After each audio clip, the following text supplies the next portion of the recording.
My date had just gone to the bathroom while the waitress hurried over and slipped a folded note quietly into my waiting hand. Her face looked drained white, and her voice trembled softly as she leaned close, whispering, "Please read it right now." I opened it beneath table, expecting something small or silly. Instead, the message warned plainly, "Your drink is not safe. Leave immediately without hesitation now." My heart leaped into throat. I stared down at glass, then toward my date's purse. Resting on chair beside him, a wave of terror crashed so hard my hands shook.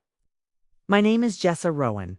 I am 28 years old, trying hard to start fresh after a deeply painful breakup. I live with constant worry from my mother, Valerie, always. It's a protective watch of Colin, my older brother, ever present. And loud encouragement from Tia, my best friend, always cheering. She convinced me to try dating again, despite my fear. None of them could prepare me for what I'd discover inside that man's dark bag." The night had started normally. I arrived at the restaurant feeling nervous, but also hopeful, telling myself this date might be a right step. The place felt warm inside. Soft music played gently around. Candles flickered on every table. I spotted my date quickly. Lauren Vale waved from booth, near the window, smiling easily. In our messages, he'd seemed polite, calm, patient, and respectful. I wanted to believe again that I could trust strangers, even though it terrified me. We ordered drinks and chatted about work, family, favorite movies. He seemed relaxed, maybe intense, but nothing that made uneasy. I told him about my mom, always, warning me to be careful, and my brother working security, checking on me constantly, always. He laughed and said kindly he admired our family closeness. For a moment, I believed the night would stay simple. When Lauren excused himself briefly to use the bathroom nearby, I pulled out my phone, saw a message from Tia.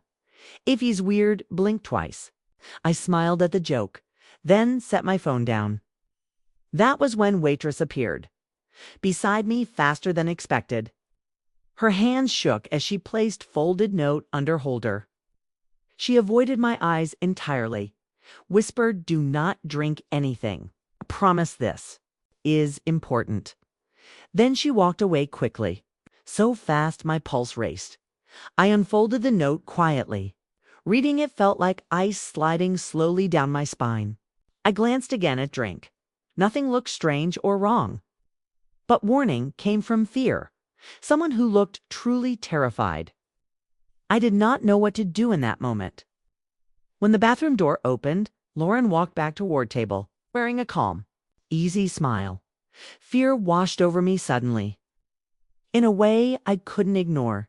His purse-like satchel hung from his shoulder as he slid into seat casually, not aware everything had now shifted.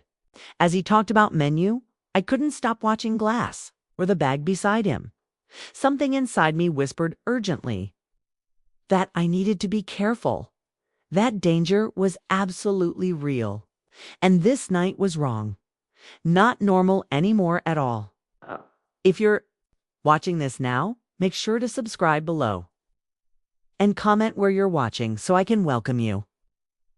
The moment Lauren sat down, I felt something shift inside, as if air had thickened and soft lighting turned harsh. He smiled easily, unaware, still of note hidden in hand. Under the table clenched tight, my pulse thudded in ears, so I kept expression neutral, fingers gripping seat edge tightly, trying hard to stay steady. I forced myself to breathe slowly while he talked casually about a dessert he wanted to try later after dinner. I nodded along, pretending calm, even though mind raced wildly. I replayed Waitress's warning repeatedly, staring at my untouched drink, noticing a faint shimmer inside.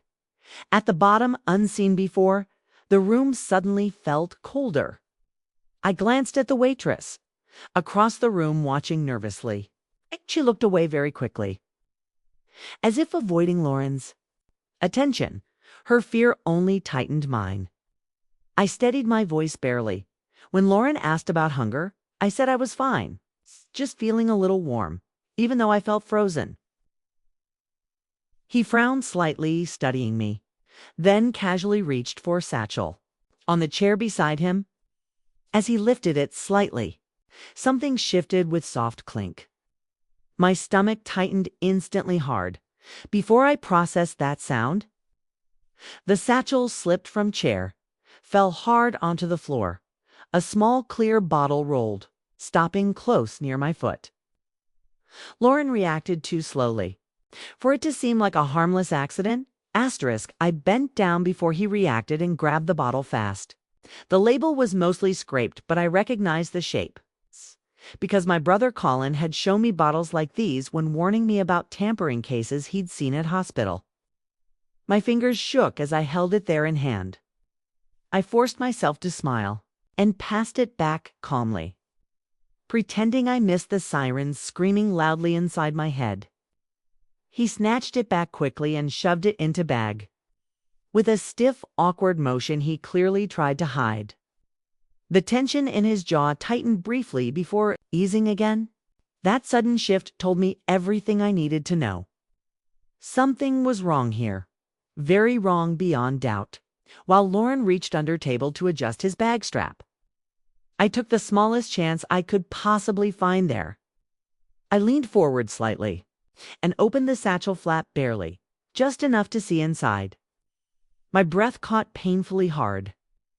Along with the bottles seen, there were 2 more identical containers lined neatly in pocket.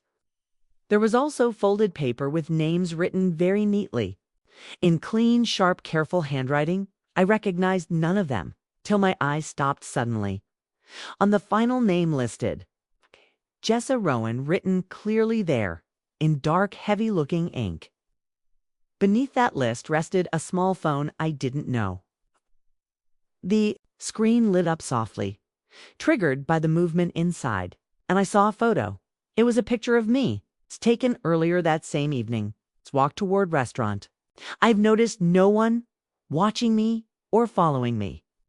I sat frozen for a second, shocked he photographed me before. Before our date even started, my mouth went painfully dry. Truth settled hard inside. This was not a date. This man had planned something. When I slowly lifted eyes, Lauren was already watching me. His smile had fully vanished, replaced by something I couldn't read, hovering between suspicion and calculation. He asked if all was right, his tone soft tight. I pulled myself back. Together, forced a small, careless laugh, pretending I'd only dropped fork. He nodded, but I knew, sensed something had shifted. He leaned back, appearing relaxed, but watched every move closely. The waitress passed us again, placing a tray behind us. Her eyes flicked toward me, filled with clear, worried concern. That look told me everything. She had seen this before. I placed hands on lap, so he wouldn't. See, shaking. The restaurant felt suddenly wrong. Too quiet, too small, too close. Every instinct screamed, run now. But leaving suddenly might trigger him. I needed a careful plan. I needed to escape safely, without letting him know truth. I took a slow sip of water, forcing calm breaths, building a plan inside mind. I remembered my brother's advice. Stay calm until clear chance. To move without drawing attention. I knew one thing certainly now. I was not staying with this man for another minute longer than I had to. My mind raced as I sat across from Lauren, pretending calm while my heart slammed hard against my ribs, relentlessly pounding. I knew I needed out of the restaurant quietly somehow, without raising even slight suspicion. But every movement felt dangerous. Under his silent, watchful gaze, I kept replaying the bottles, the photos stored on phone, and my name on list. I reminded myself of advice my brother always drilled into me. Stay steady until somewhere safe. I forced my breathing slower, then looked up at Lauren with a gentle, careful smile, hoping he couldn't see fear. How close I was shaking. I needed to act normal, like nothing here was wrong, like the waitress's warning note. It never reached my hand, like I hadn't uncovered something. It's truly terrifying inside his bag. I folded my hands together and spoke as casually possible. I think I need air. This place feels really warm. Lauren's expression flickered strangely then, sending fear crawling up spine. He sat up much straighter and said, "I'll come too." The firmness twisted my stomach tight.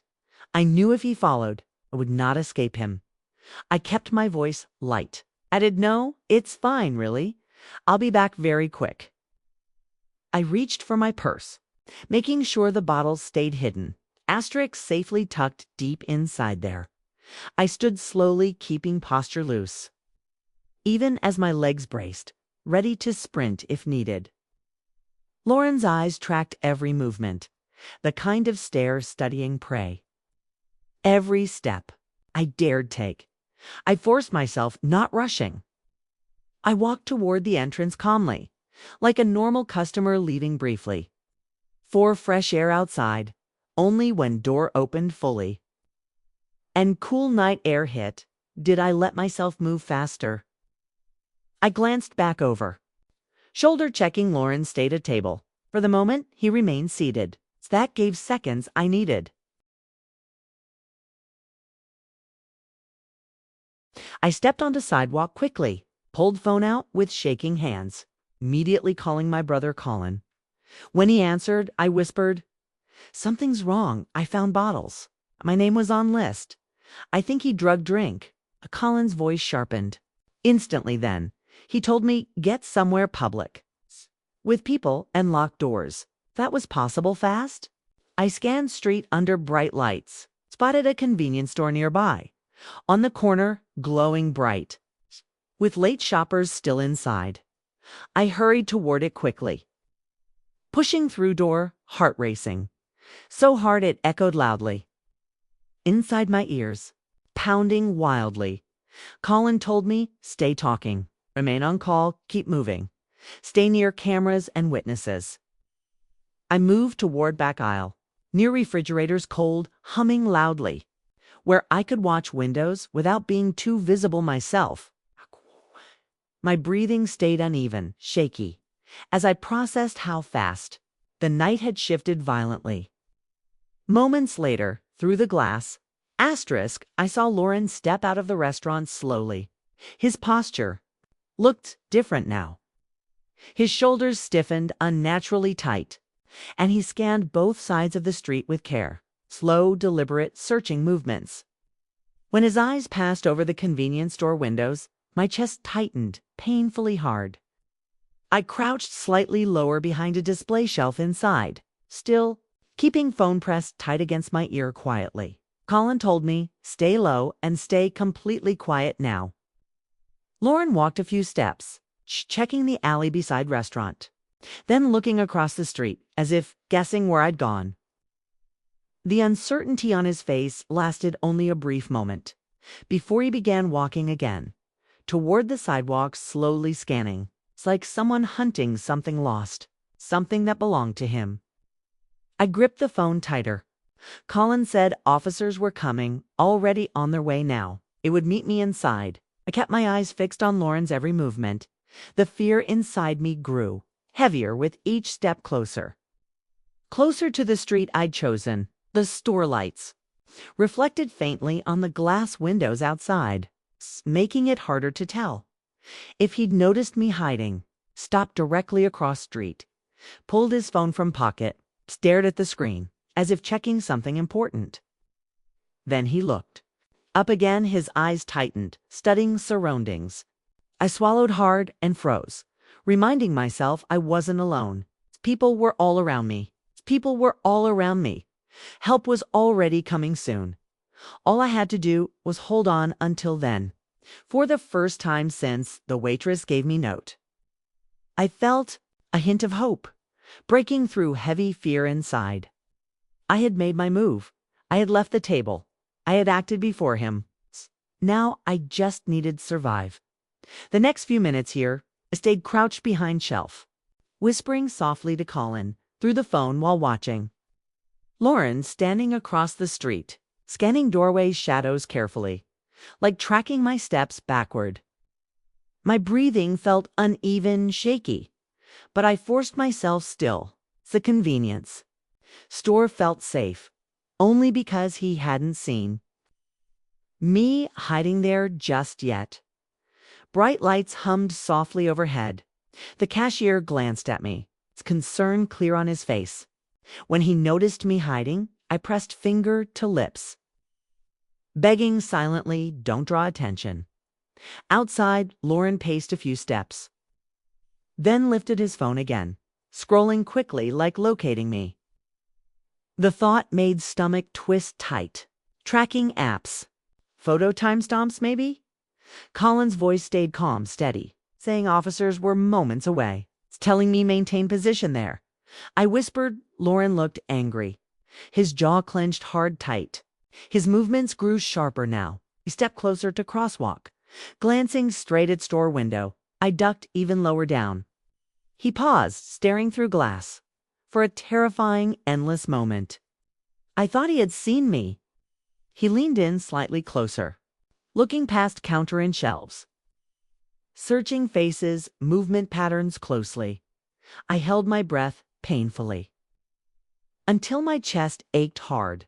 After a long second passed, he stepped back, frustrated, angry, running a hand through hair. He scanned the sidewalk again, then turned, looking toward alley. Just when I thought he'd leave, the store door chime rang suddenly. The sound jolted me badly, nearly dropping phone from hand. I peeked over shelf, terrified, thinking he had entered inside. But it was older man, buying cigarettes calmly at counter. Still, the noise startled Lauren. He whirled around fast again, looking toward entrance sharply now. His pacing grew tighter, faster, or agitated like time running. A young woman walked past him. He jolted toward her quickly, then stopped himself just short. She looked confused and left, leaving him rigid under streetlights. Colin heard my whispered update. Muttered, "Officers pulling up nearby? Opposite corner right now." I looked through another shelf gap, saw 2 uniformed officers approaching. From the left side calmly, their steps calm, contrasted sharply, with panic flooding my chest. Lauren didn't notice them yet, too focused on store windows. He paced, again stopping closer, closer than before, unsettlingly. His eyes darted faster now, from aisle to aisle inside, like sensing my presence nearby. My throat tightened painfully hard. As he stepped directly across from the store entrance doors, that was when one officer approached him from behind suddenly. The officer called out firmly. Lauren turned slowly around. I watched his expression change into something cold, calculated, dangerous. He said something to officer, but I couldn't hear words. The second officer moved in from the other side quietly, forming a small triangle around him. Lauren's shoulders stiffened instantly again. His hand moved toward bag. I recognized that motion instantly because I'd seen it before. How carefully he guarded satchel. Fear surged violently through me. Officers shouted sharp commands. Lauren lifted his hand a little more, asterisk, but the officers lunged for him fast before he could move any farther. They seized his arms firmly, driving him down with trained precision and force together. His bag slipped free, hitting pavement, and the store door rattled slightly from the struggle outside suddenly. The cashier jumped at noise, and I clamped my hand over my mouth instinctively. One officer opened the satchel, pulling out clear bottles, the handwritten list of names, and the phone full of photos. He raised the items up, showing the other officer clearly. Even through glass panes, I saw shock and anger flash across their faces. Lauren twisted on concrete, straining to turn his head toward the store window as if still searching desperately. His eyes met mine briefly. The look on his face shifted from calculation into something darker and threatening. A cold shiver ran through me. The officers hauled him upright, guiding him toward patrol car, their grip firm on arms. The cashier let out breath once he realized danger no longer pointed inside store. I leaned against shelving weakly, feeling adrenaline crash. Suddenly, my legs shook violently beneath me, forcing me to brace myself with one trembling hand. The officer who searched bags stepped inside moments later. He looked at my shaking hands and said softly and calmly, "You're safe now here. You did the right thing." For the first time since the waitress gave me note, I let myself breathe fully. The fear loosened its grip just enough to stand straight. The nightmare was ending now, but the weight of possibility sat heavy inside my chest. I walked out with Officer, watching them shut patrol door on the man who planned something I couldn't imagine. Flashing lights reflected off windows, and I wrapped arms tight, grateful I trusted instincts early. The hours after Lauren's arrest felt like a strange blur, yet sharp where it mattered. Once officers escorted me out and placed me in back of patrol car gently, reality hit me all at once. I told them every detail. From waitress warning note moment to officers tackling him down. My voice shook through half. The officer taking notes reminded me gently to breathe slow. And every pause made me feel the weight of chance. Ative. Happened differently. Kept thinking about the bottles in his bag. The list of women's names, and the photo of me taken before I entered the restaurant that evening. The idea he'd watched me before our date began fully made my skin crawl badly. When I finished my statement, the officer told me quietly I had likely stopped harm. More than one person saved? That thought felt unreal heavy.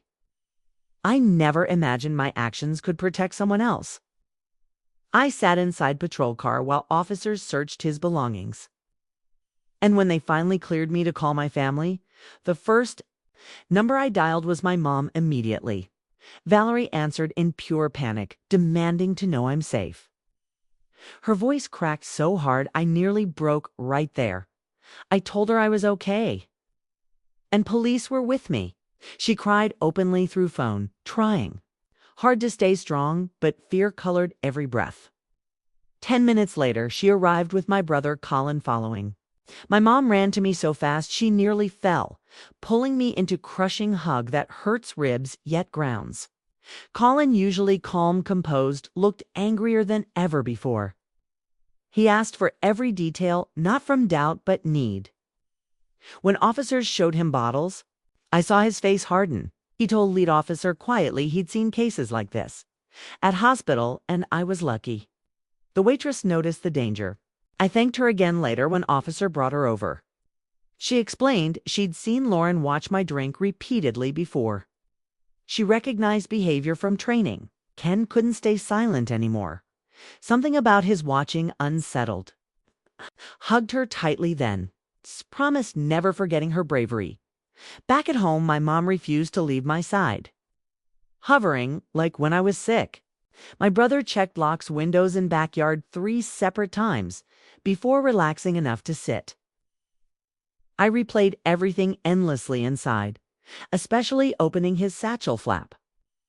Knowing my name was listed still twisted my stomach tight. Following days, detectives contacted. They shared updates on investigation. They said my statement evidence linked Lauren to open cases. Several women reported strange behavior, but lacked proof until now. Others had vanished nearby towns. The evidence reopened those cases. Knowing my actions helped uncover truth, brought relief and heaviness. I was grateful to be safe. Grateful truth finally surfaced fully, but hurt for women less fortunate. I promised carry awareness forward, not from fear, but respect. For how fragile trust truly is. In weeks that followed slowly, I healed myself in pieces. I talked through everything openly with family and counselor Colin recommended, through his hospital connections gently. I deleted the dating app, not to hide, but reclaim safety. On my own careful terms, I began appreciating small moments. Like walking porch to mailbox, or mom making nightly tea. I saw life differently now. Not fearfully, but more aware. How quickly everything can shift.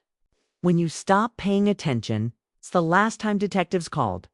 They said I was decisive in preventing further serious harm. I hung up phone quietly, breathed safely inside living room. Grateful for chance to live, a life I almost lost. And when I finally felt ready, I sat down to record.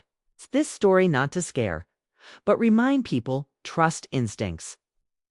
Listen, when something feels wrong, never ignore that inner voice that tries protecting you quietly. You made it to the end of this story. Hit subscribe and tell me in the comments where you're watching from so I can personally thank you for being